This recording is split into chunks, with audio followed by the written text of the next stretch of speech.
Salut et bienvenue pour un deuxième épisode. Non, mais n'importe quoi. Deuxième épisode. Ouais.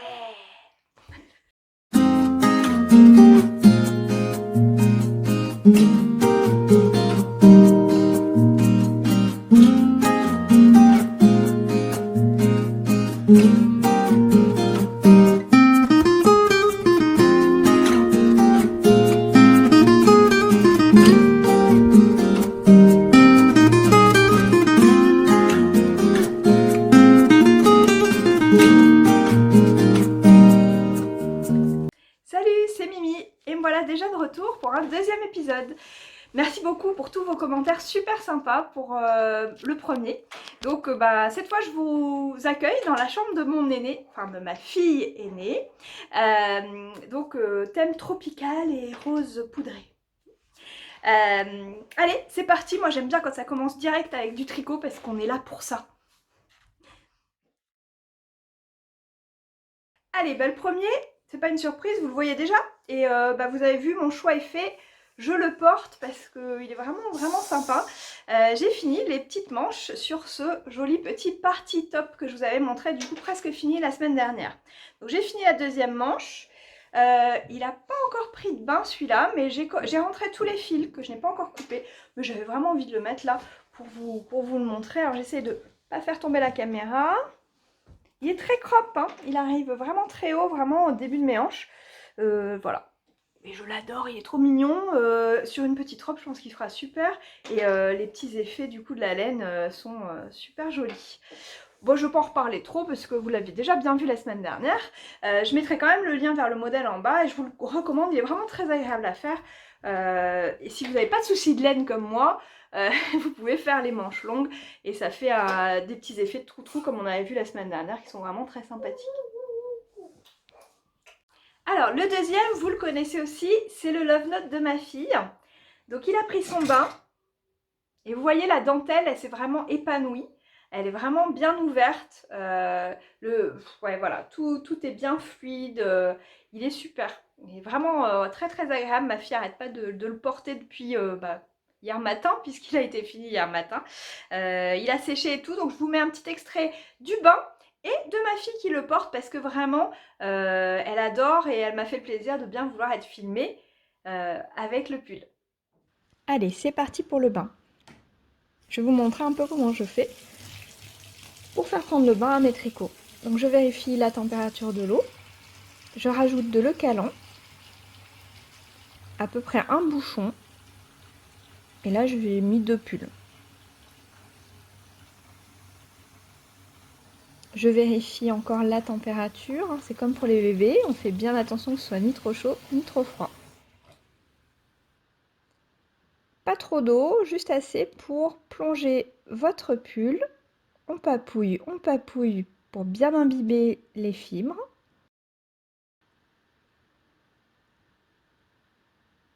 Et vous laissez reposer au moins 10 minutes, un quart d'heure, voire plus. Une fois que c'est fait, vous allez essorer. Alors à deux mains, ça sera plus facile. Mais attention, surtout, ne pas tordre votre tricot, hein, au risque de faire feutrer. Une fois que vous avez enlevé le max d'eau, vous allez venir étendre votre tricot sur une serviette, bien à plat, comme ceci. Et ensuite, vous l'enroulez généreusement dans un beau boudin. Voilà. On arrive à ma partie préférée. Vous montez sur votre serviette et vous écrasez le tout pour faire ressortir l'eau. Bon, vous pouvez même sauter, hein. C'est super rigolo. Une fois que votre tricot est bien essoré, vous allez le mettre sur, alors au choix, des serviettes, un tapis de gym, et vous allez le mettre bien à plat. Vous pouvez même ajouter des épingles, c'est même conseillé pour le bloquer s'il y a de la dentelle, mais j'avais égaré mes épingles. Alors, ma fille veut déjà savoir si c'est sec. Mais non, il faudra au moins 24 heures et souvent je viens le retourner entre les deux. Et voilà!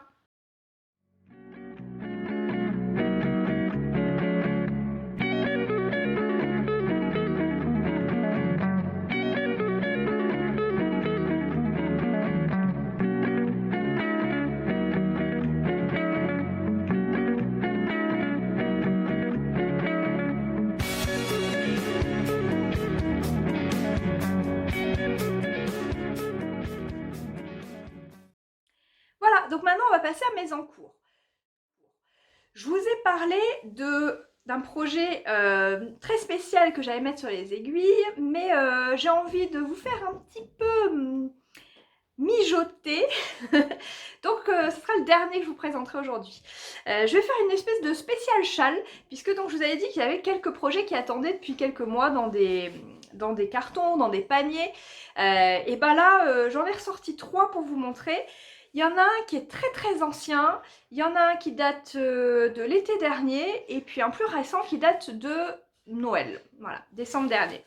Alors je commence par le plus ancien, et là je vais faire un petit warning, warning, warning, warning, avertissement. Si Nélia tu regardes, bon bah tu sais que c'est pour toi, tu le savais, tu l'avais commandé, ça fait 2 ans que c'est en cours, ben voilà. Le châle pour ma copine Nélia, c'était celui-ci. Donc, c'est le Textured. Je vous mettrai le lien. C'est un patron gratuit qui est en français et anglais. En fait, c'est plus une recette de points. Donc, on commence par ici avec du jersey. Puis ensuite, on alterne en fait à chaque fois avec un petit point texturé. Je vous le rapproche un peu. Alors, la couleur est pas trop mal. C'est un joli bleu qui vire un petit peu sur le bleu canard. Et là, donc, du coup, bah, j'ai une pelote de DK. Pourquoi ce châle est-il en attente depuis 2 ans?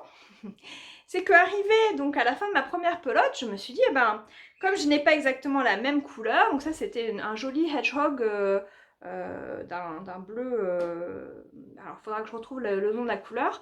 Toujours est-il que c'est des laines teintes à la main, et donc des variations forcément existent d'un écheveau à l'autre. Mais là en plus, bah, j'avais pas de deuxième écheveau de cette couleur. Je me suis dit, bah tiens, la Arctic de Madeline Tosh ressemble beaucoup. Je vais l'utiliser pour faire la suite. Sauf qu'elle ressemble beaucoup, alors j'en ai utilisé un tout petit peu là, mais vous voyez, elle est quand même beaucoup plus claire. J'avais fait allez, quelques rangs de jersey avec, et je me suis dit, oh c'est pas top, ça me convient pas, on voit vraiment que c'est pas du tout assorti. Donc ce châle-là, il est en attente parce que je voudrais continuer avec un joli gris, mais gris moucheté, avec si possible du bleu comme ça. Donc je suis à la recherche d'un DK, donc gris, sur une base mérino, bien ronde comme celle-ci, hein, on voit que c'est un fil super rond comme ça. Pour pouvoir finir ce châle, parce que j'aimerais bien l'offrir à ma copine qui l'attend depuis 2 ans. La honte. Alors j'ai déjà fait un châle de ce modèle là, je vous mettrai une petite photo. C'est un châle que je porte tout le temps, il a une super forme. J'aime bien les châles triangulaires, parce que j'aime bien les porter en chèche devant avec les deux côtés qui ressortent là. Ça couvre bien, ça fait plein de couleurs. Et donc celui que j'ai, il est d'un joli jaune bien vibrant, pareil de Hedgehog Fibers. Je l'adore et j'ai des compliments mais tout le temps quand je le mets, parce que vraiment il fait bonne mine et un petit coup de soleil quoi. Donc voilà, SOS fil. Si vous avez des idées de fils qui pourraient bien fonctionner avec cette couleur là, envoyez-moi des petits messages, soit sur Instagram, soit ici, je regarderai. J'ai besoin de le finir celui-là. En plus le patron est très agréable, très facile. On alterne donc on s'ennuie pas trop. Il me tarde de pouvoir le finir et pouvoir l'offrir. Voilà, donc je l'ai ressorti pour vous le montrer, même s'il n'est pas vraiment en cours, j'avais envie de faire un petit point sur ça, parce que je l'ai retrouvé dans les paniers. Alors, le deuxième châle que je vais vous montrer, c'est donc un châle que j'ai commencé, il me semble, l'été dernier. C'est une 3e version d'un modèle que j'adore. Alors, pareil, je vous mettrai une petite photo de l'autre que j'ai fait, le premier. J'adore le porter. C'est donc le Suburban Wrap de Rory Locatelli. Je l'adore. On s'ennuie pas avec ce modèle, il est vraiment sympa. Donc il utilise 3 couleurs, donc on peut vraiment se faire plaisir sur les associations. Et le premier que j'ai fait, donc vous avez vu, c'est du rose, parce que j'adore le rose, du noir et puis une couleur contrastante qui était un peu plus claire. Je vous mettrai le détail de toute manière. Et puis ma mère, à chaque fois qu'elle le voyait, elle me disait « Oh, ta belle étole, elle est jolie, etc. » Je lui avais déjà fait 2 châles qui ne m'avait jamais valu autant de compliments que à chaque fois que je portais cette étole là, c'était « Ah, c'est trop beau, Ninou. Alors oui, Ninou. C'est trop beau, Ninou. Ninou est mon surnom dans ma famille, donc c'est aussi mon pseudo Ravelry. Je vais mettre là. Il n'est pas impossible que je change mon pseudo Ravelry en Miminits pour un peu plus de cohérence. Mais voilà, sinon sur les réseaux avant, j'avais pris mon petit surnom. Donc voilà, bref. Donc Ninou, j'adore cette étole. Des messages très très subliminaux. Donc, pour son anniversaire l'année dernière, je lui ai offert le Suburban Wrap, deuxième version. Je vous mets aussi une petite photo. Donc avec des couleurs qui lui allaient bien, plutôt dans les tons rouges, avec la film noire qui est la de Hedgehog Fibers aussi, qui est ce joli moucheté sur fond écru, et puis un gris, parce que voilà, elle aime bien ces tonalités-là, et je trouvais que ça allait bien lui aller. J'arrête de jouer avec ma frange. Tac, tac, tac. Alors, c'était bien le moment de commencer un podcast, hein, quand on ne peut pas aller chez le coiffeur, se faire couper la frange. Hein. Voilà, bref. Donc, deuxième version du Suburban Wrap, j'ai adoré la refaire, ma mère le porte tout le temps, donc je suis ravie. On en arrive à donc ce projet que je vais vous montrer. Je me suis dit, ah mais j'adore ce modèle, je le porte souvent, donc je vais le refaire avec des couleurs un peu plus printanières pour me faire plaisir et puis avoir un petit peu de variété. Des couleurs auxquelles je ne suis pas forcément habituée, mais qui me plaisent, qui m'attirent beaucoup. J'avoue avoir été aussi inspirée par des couleurs utilisées par une tricopine, encore Lucille, je me suis dit, oh, allez, j'y vais. J'avais trouvé un très très joli verre d'eau. Alors je vous montre d'abord les laines qui me restent, parce qu'elles sont du coup bien utilisées. Et très très joli verre d'eau. Celui-là, alors il apparaît un peu plus bleu sur mon téléphone, j'espère que... Voilà, mais en fait il est un peu plus vert que ça. Et puis une nuit, après avoir acheté ce joli verre d'eau, j'ai commencé à me dire « Ah oui, je vais l'utiliser dans mon Suburban Wrap ». J'en ai rêvé. J'ai rêvé de l'associer du coup à un joli rose. Alors le rose c'est toujours horrible sur le téléphone, hein. Ça ressort jamais comme il faut. Il est un peu plus, il tire un peu plus vers le fuchsia que ce rose. Il est moins pétant. Voilà. Il est très lumineux quand même, mais moins pétant que ça. Et du coup, il me fallait une couleur, moi j'aime bien du coup dans ce modèle-là, associé avec un clair à speckle. Et ben du coup, vous allez reconnaître la marque parce que c'est la même que la semaine dernière, le pull de ma fille, celui à le violet. C'est la Undercover Autumn. Et du coup, cette fois, elle est pleine de petites nuances. Alors c'est une base plus claire et des nuances rose, vert, violet. Donc je me suis dit, bah parfait, ça va vraiment bien matcher pour faire ce modèle-là. Alors je vous montre tout de suite où j'en suis arrivée. Alors c'est un modèle qu'on commence en V par ici. On a des petites côtes, puis ensuite une petite dentelle, des rayures. Donc des petits trous-trous. On reprend, on alterne ces couleurs-là. Alors moi j'ai commencé à prendre beaucoup de liberté en fait sur ce patron-là. Normalement on reprend cette couleur-là, on la reprend ici. Et ici c'est pas le même petit motif. Moi je l'ai substitué avec un motif que j'avais repéré dans le châle d'une copine, Laure, coucou, qui avait fait un superbe châle avec ce petit motif. Alors c'est des espèces de mini nops quoi, des petites bouboules. Moi j'aime bien appeler ça des petites bouboules. Et je trouvais que ça répondait bien aux petits trous. Voilà. Ah, non mais bouboule, trou, non, hein, on ne part pas là-dedans. Donc ensuite on reprend des petites rayures et puis il y a une autre section de texture et on finit un peu en répondant ici à ces rayures là assez longtemps. Et puis une petite, alors il me semble pas que ce soit de la dentelle pour la fin. Je me souviens plus trop, hein, parce que ça fait depuis l'été dernier du coup que j'y ai pas touché. Alors j'avais envie de le reprendre parce que bah il est de saison, mais alors c'est un grand mais, je suis pas sûre que les couleurs m'aillent vraiment. Surtout ce vert là. Alors j'ai mon aîné, ma fille aînée, pas mon aîné, il faut que j'arrête. Ma fille aînée qui me sert de caméraman aujourd'hui, qui me dit Elle a peut-être pas tort, hein. Il est possible que du coup le châle soit pour elle à un moment. Il est un peu plus large, je l'aimais bien parce que du coup il est un peu plus large que le modèle d'origine parce que c'est de la sock au lieu d'être de la fingering. Et j'aimais bien puisque du coup il est encore plus enveloppant et il fait vraiment, c'est vraiment très agréable à porter. La laine est super douce. Bon, voilà, comme tout ce que je fais parce que j'aime pas la laine qui gratte. Donc voilà, moi, je sais pas, quand je le mets comme ça je trouve que c'est pas mal, hein. Je sais pas si je vais pas le garder. On verra. Donc du coup, pour me faire pardonner, si jamais je ne l'offre pas à ma fille aînée, je ne me suis pas fait avoir cette fois-ci, elle a choisi une laine dans mon stash, dans mon stock de laine, pour faire un petit love note pour elle aussi, parce que du coup, ben, c'est un modèle qui est super sympa et très rapide à faire, comme vous avez vu. Et bah, du coup, je l'ai laissé elle aussi choisir quelque chose, et voilà ce qu'elle a trouvé.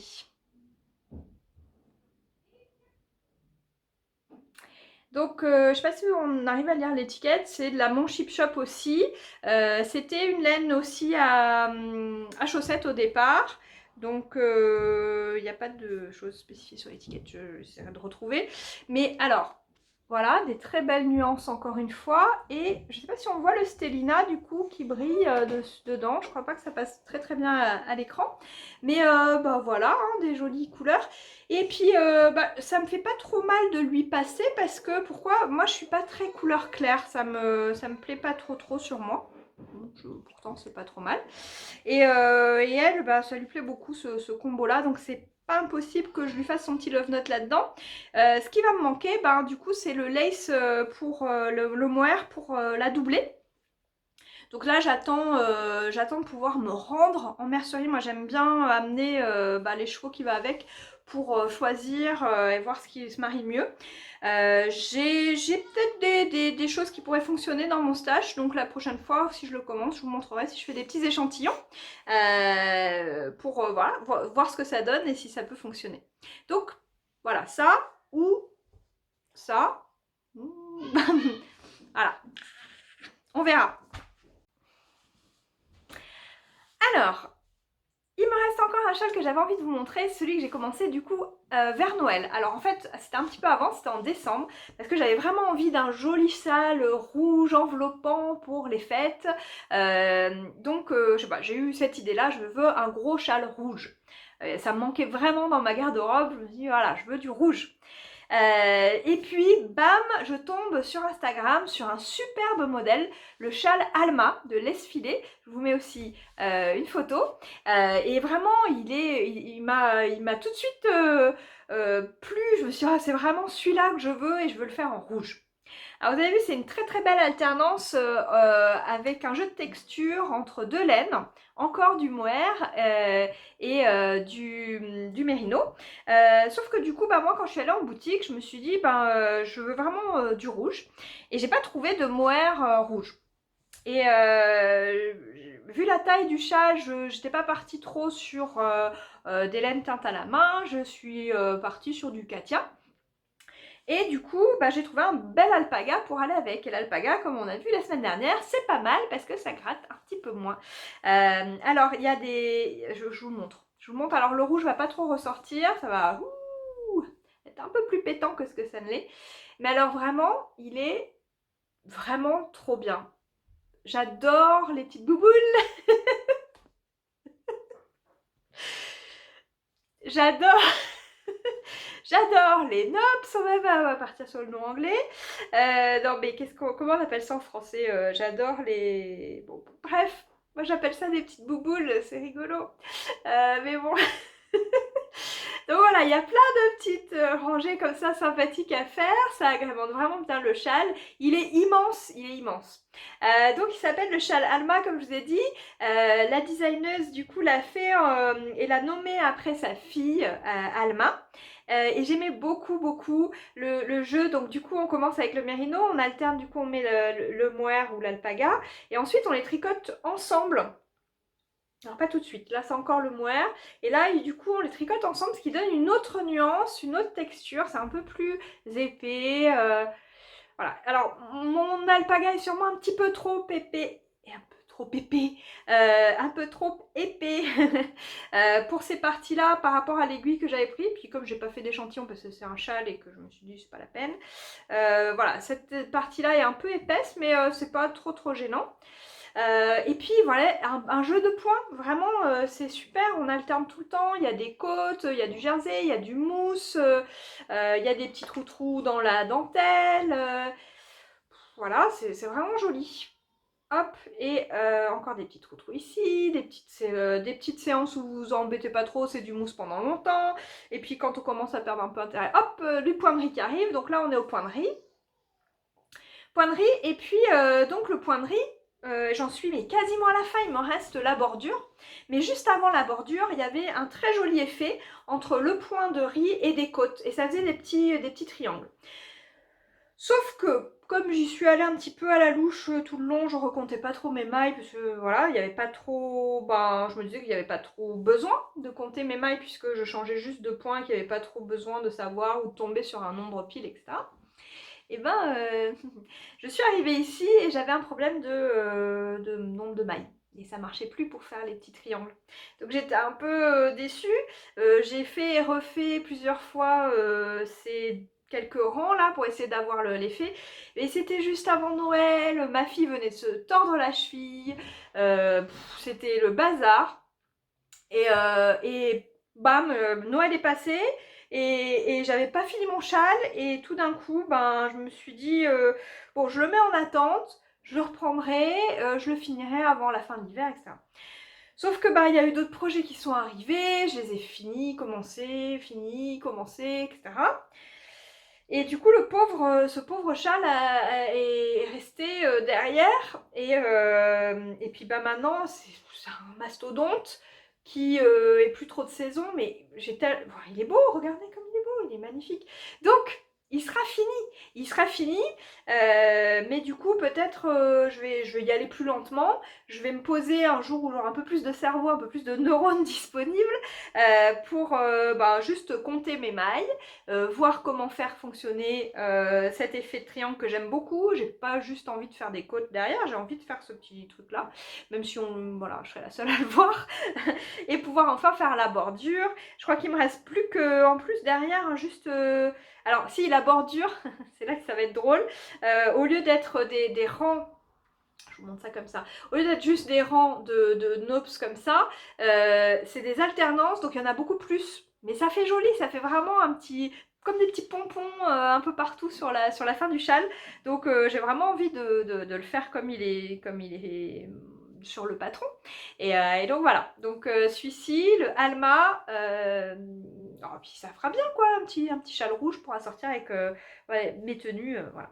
Donc c'est vrai que j'essaye de faire des couleurs un petit peu différentes tout en restant dans ma zone de confort, ou pas, comme on avait avec le verre d'eau, pour essayer de pouvoir assortir mes tricots à mes tenues, changer, varier, c'est ça que je trouve génial parce que ça apporte des touches de couleur facilement, surtout les châles. L'hiver, j'aime bien, donc je vous ai parlé de mon châle jaune. Vraiment, j'adore mettre ça l'hiver, ça réveille le manteau. Alors le manteau est souvent noir, quoi, donc du coup, comme ça apporte un peu de couleur. Donc voilà, ça c'était le petit point châle. La petite situation, il me reste encore des projets sur des aiguilles, dans des cartons. Donc ça me fait encore beaucoup de matière pour vous montrer ça dans les prochains épisodes. Mais je m'arrête là pour ce qui est en cours, faux en cours, hein, parce que mon vrai en cours, il vient maintenant. Bon, alors, sans surprise, c'est le Whitmore Sweater. Et je suis accro. Ce modèle et cette laine, c'est la perfection. Voilà. Je pouvais pas faire mieux. Alors c'est pas pour me jeter des fleurs à moi, c'est pour jeter des fleurs aux créatrices, donc du patron et de la laine, parce que vraiment, mais vraiment c'est un plaisir à tricoter. Et on fait ça pour le plaisir, hein. Le tricot, c'est vraiment ça. C'est à la fois pour avoir quelque chose, un produit fini qui nous plaît, qu'on a envie de porter, mais aussi pour prendre du plaisir pendant, parce que c'est notre loisir, c'est ça qu'on aime faire. Donc voilà, j'avais envie de parler avant vous de le montrer, je continue dans le teasing, mais ça vaudra le coup. coup vous verrez. J'avais envie de vous parler un petit peu justement des messages que j'ai reçus. Merci encore de votre accueil pour ce podcast. Je voulais un petit peu vous parler de ça parce que voilà, j'ai des gens qui me disent ah, merci des découvertes, des patrons, moi j'ose pas trop ou je sais pas trop comment me lancer sur des patrons en anglais, sur des patrons qui sont longs, qui ont l'air difficiles, etc.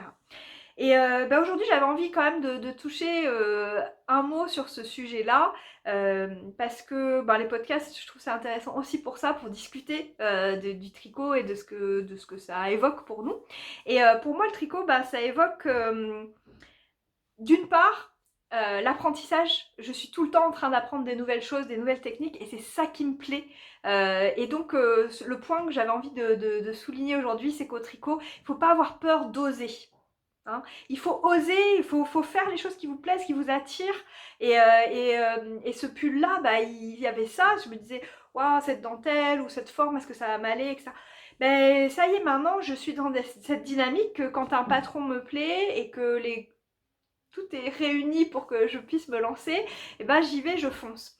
Alors, c'est un patron en anglais qui peut être un peu impressionnant. Déjà, si vous n'êtes pas trop à l'aise avec l'anglais, vous pouvez être impressionné par le fait de tricoter en anglais.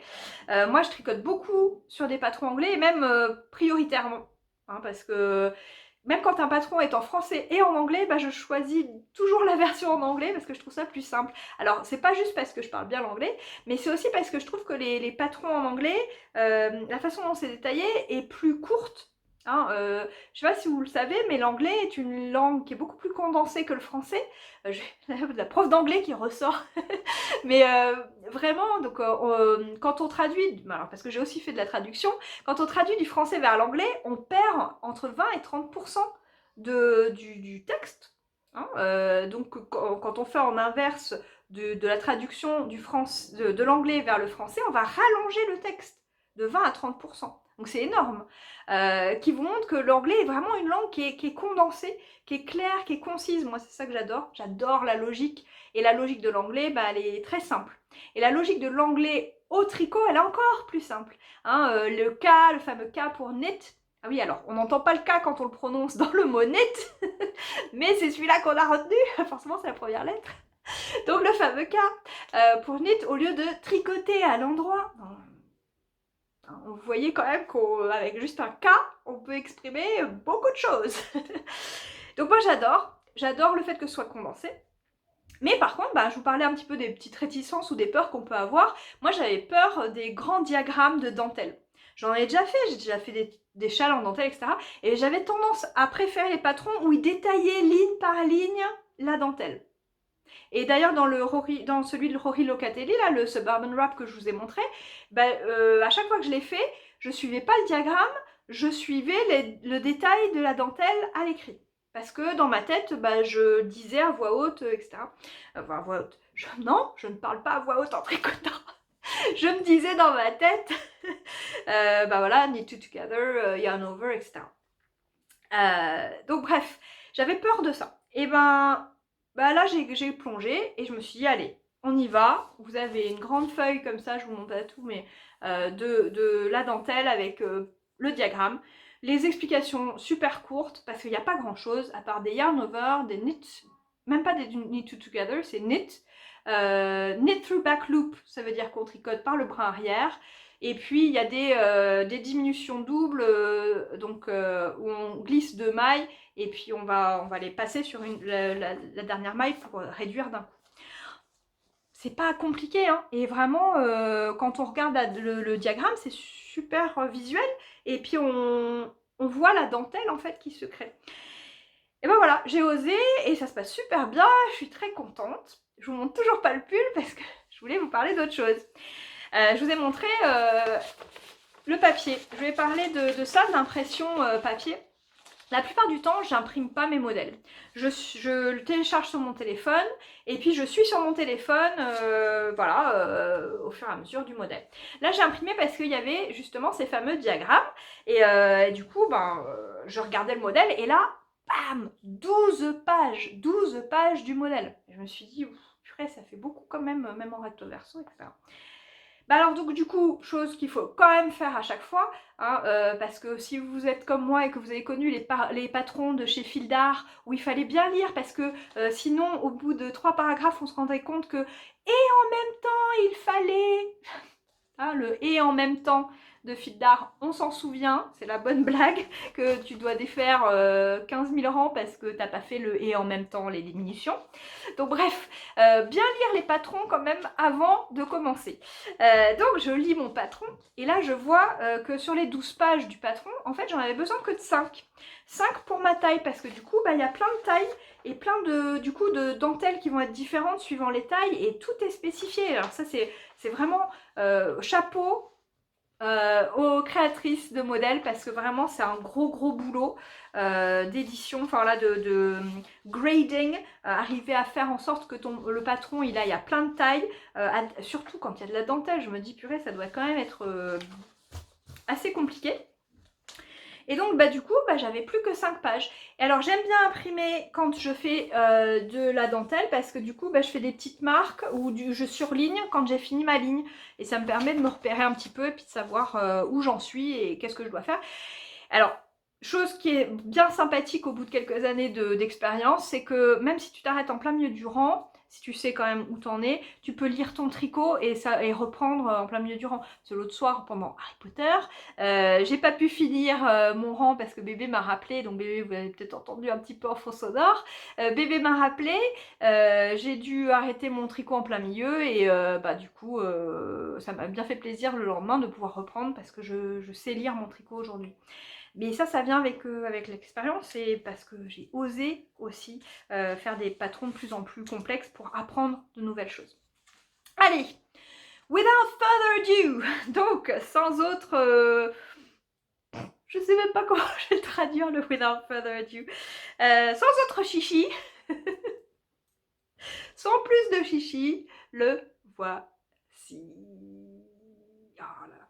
Alors, il est... je suis trop contente. Voilà. Voilà ce qu'il est. Il est trop beau. Donc on voit ma dentelle hein, qui apparaît. On voit les petits V qui se dessinent, la petite texture là des diminutions. Je suis accro à ce pull. Regardez. Alors la couleur là pour le coup. Oh regardez, ça match quoi. Voilà.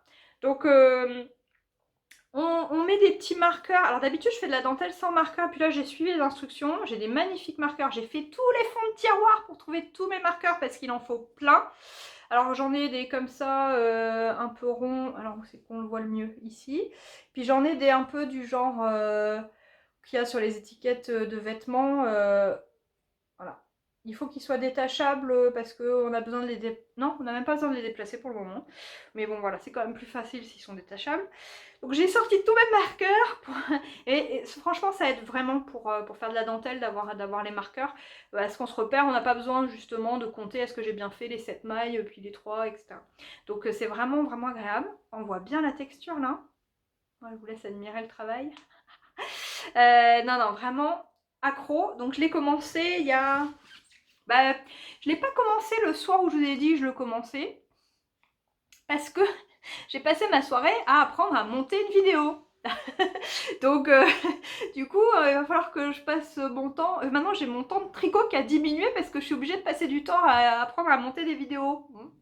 Et bon, c'est pas grave, ça m'amuse énormément. Je sais pas si vous le sentez, mais vraiment à la fois filmer mais aussi toute la partie montage, je trouve ça génial. C'est vraiment chouette. Donc, et puis pareil qu'en tricot, j'espère bien m'améliorer au fur et à mesure et puis proposer des choses un peu plus travaillées quoi. Donc voilà, bref, je reviens à mon tricot. Il est beau. Excusez-moi, bah, je suis amoureuse de ce truc là. Oh. Alors, je vous parlais de nouvelles techniques. Regardez-moi l'élasticité de ce col. Jamais eu un col aussi élastique. Et bien ça vient d'une technique qu'elle recommandait comme ça en passant dans le modèle. Elle dit montez vos mailles avec la, comment on appelle ça, Twisted German Cast On. Donc c'est un montage à l'allemande twisté, avec un petit twist. Et je me suis dit, bah, je sais pas, je vais peut-être faire mon Longtail Cast On auquel je suis habituée. Donc, voilà, j'avais un peu. J'allais me laisser aller à la flemme, hein, qui est un petit peu ma tendance naturelle. Hein. Et puis, je me suis dit, bon, allez, j'ai le temps ce soir, je regarde des vidéos. Et donc, je suis bien contente parce que maintenant, j'ai une nouvelle technique dans mon répertoire. J'adore, j'ai trouvé ça super sympa à faire. J'ai regardé, alors, ma technique, moi, pour apprendre avec YouTube, quand j'ai pas quelqu'un sous la main pour me montrer des trucs, c'est d'aller faire une recherche avec le nom du truc en anglais. Alors, parce que souvent, il y a plus de résultats qui sortent si on le sort en anglais, si on l'écrit en anglais. Donc, je suis allée voir et puis je suis tombée sur la vidéo de Very Pink Knits. J'aime assez ces vidéos, je les trouve assez claires. Donc je commence à regarder celle-là, elle explique un petit peu, elle montre, elle fait un mouvement avec le pouce, ça commence à me gonfler. Hein. Je me dis, oh là là, c'est l'air compliqué, il faut bouger le pouce et tout. Moi, je suis partisane du moindre effort quand même, la plupart du temps. Et je me dis, oh, et puis du coup, je me dis, je vais regarder quand même en slow motion, parce qu'elle avait une deuxième vidéo, je vous mettrai aussi le lien de celle-là, parce que du coup, en slow motion, elle faisait pas exactement la même technique. Et là, je me suis dit, ah tiens, si, c'est plus d'aller-retour là, mais moi, ça me parlait plus. En fait, c'est comme pour tout, les techniques, il faut que ça vous parle pour que ça marche. Et je me suis dit, tiens, ouais, c'est fait comme elle dit, c'est comme une petite danse en fait. Et c'est vrai que c'est des mouvements, une fois qu'on les intègre et qu'on les a ajoutés à notre répertoire tricot mental, ça rentre et puis ça devient agréable. Et donc, du coup, j'ai regardé cette vidéo et j'ai commencé à le faire.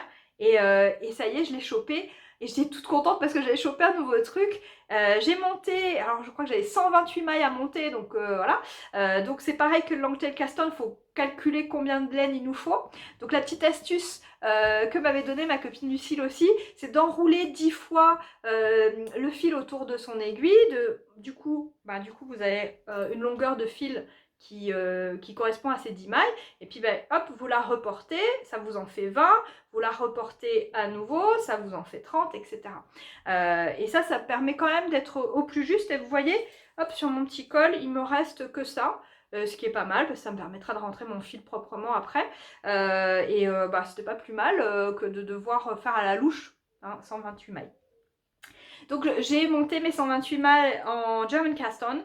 Et du coup, un vrai plaisir d'avoir ce col qui est hyper souple. Le fini est vraiment joli aussi sur les côtes. Là, vraiment, ça fait une bordure qui est nette, mais très très élastique. Il paraît que c'est super bien pour les chaussettes aussi, donc je vous encourage à aller voir. Si vous n'êtes pas à l'aise avec l'anglais, je vous conseille justement en québécois, hein, bon c'est plus proche du français, une chaîne qui a commencé il y a quelques temps et que je suis avec plaisir, de Claudia, donc Claude Tricot. Et justement ce matin, avant de filmer, je regardais un petit peu mes abonnements, et là je vois Claudia a sorti un tutoriel pour faire le Twisted German Cast On, qui apparemment s'appelle aussi le Old Norwegian Cast On, donc une façon de monter les mailles à l'ancienne en norvégien. Vraiment une technique que je vous recommande, une fois qu'on l'a chopé, c'est un vrai plaisir, c'est pareil que le Longtail Cast On, et du coup ça vous fait un montage qui est hyper souple et hyper agréable du coup sur les pulls. Voilà, la dentelle, du coup je suis accro comme je vous disais, dès que j'ai 5 minutes dans la maison, je fais un ou deux rangs et je tricote pas si vite que ça en fait, c'est juste que je tricote tout le temps. C'est ça mon secret. C'est dès que je m'assois sur le canapé 5 minutes, je tricote. Et puis voilà, ça avance. Là, j'ai presque fini la première partie de dentelle. Donc, je suis très contente. Des fois, je suis tiraillée entre l'envie de laisser durer un petit peu et puis l'envie d'aller à la prochaine étape. Mais là, la dentelle est vraiment super agréable à faire. Je suis vraiment accro à ce travail. Ça me plaît vraiment. Et puis aussi d'imaginer le résultat, quoi. Le résultat, il me plaît beaucoup. Alors, est-ce que je vais le faire comme le modèle? C'est-à-dire un peu loose, un peu long, pour le faire blouser ou quoi. Je vous l'ai dit la dernière fois, moi je suis plutôt une porteuse de robes. Je l'ai vu, donc je vais aussi vous mettre mon inspiration. C'est d'un site d'une anglaise, Gusset and Goddess, qui l'a fait, comme je vous disais, en version un peu plus ajustée. Il faudra que je me décide juste après la séparation des manches. Donc je sais pas encore. Ça sera la surprise, vous l'aurez en même temps que moi, la surprise, enfin juste un peu après, parce que je sais pas, cette laine, j'en ai pas mal. J'ai 3 écheveaux de mohair et 3 écheveaux de la mérino, donc j'ai de quoi faire une version un peu plus longue. Je sais déjà par contre, je vais faire les manches longues et un peu ballon. Pas trop, hein, mais juste un petit peu, pour que j'aime bien ce détail là. Je trouve que ça ira vachement bien avec. Et après il faut juste que je me décide, mais et puis la couleur, je suis trop contente. J'ai beaucoup de pulls dans les tons rose, violet, et là ça me change vraiment. Et en même temps c'est vraiment une couleur que j'affectionne beaucoup. Et je trouve que ça me va plutôt pas mal au teint, donc enfin, vous me direz ce que vous en pensez. C'est pas exactement la même chose. Oh, si, c'est quand même assez proche là, c'est toujours un peu plus vif hein, sur la caméra, mais voilà. Donc voilà, le Whitmore Sweater qui avance bien et voilà, qui me plaît beaucoup comme modèle. Voilà pour mon tricot cette semaine. J'ai un peu triché, hein, je vous ai montré des vieux trucs, mais des vieux trucs que j'aime beaucoup et que j'espère finir aussi bientôt. J'ai un peu plus blablaté aussi parce que ça me faisait plaisir de discuter. Maintenant que j'ai un peu aussi une idée de qui regarde, je suis contente que ça vous plaise. Je suis contente du coup de découvrir de nouveaux comptes aussi sur Instagram. N'hésitez pas du coup à m'y retrouver. Je vous remets mon petit nom, c'est Miminits là-bas. Et puis vraiment, ça m'a fait plaisir de revenir. Je vais m'éclater avec le montage. Et puis je vous dis à très bientôt pour la suite des aventures dans le tricot de chez Mimi.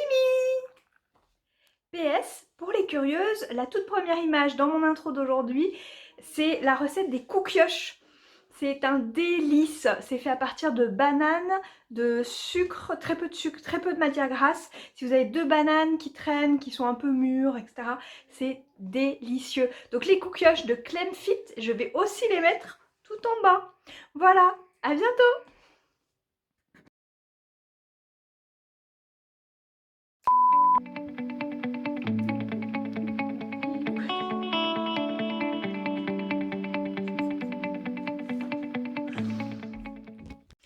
Salut, c'est Mimi! Et cette fois, je filme depuis la chambre de mon aîné. De ma cour. Et cette fois, je suis dans la chambre de mon aîné. Enfin, ma fille aînée. Voilà, hein. Le deuxième, vous le connaissez aussi, puisque c'est le Love Note de ma fille. Tada! Mais elle adore, je suis trop contente. Je vous mets... Merci bébé pour ta contribution.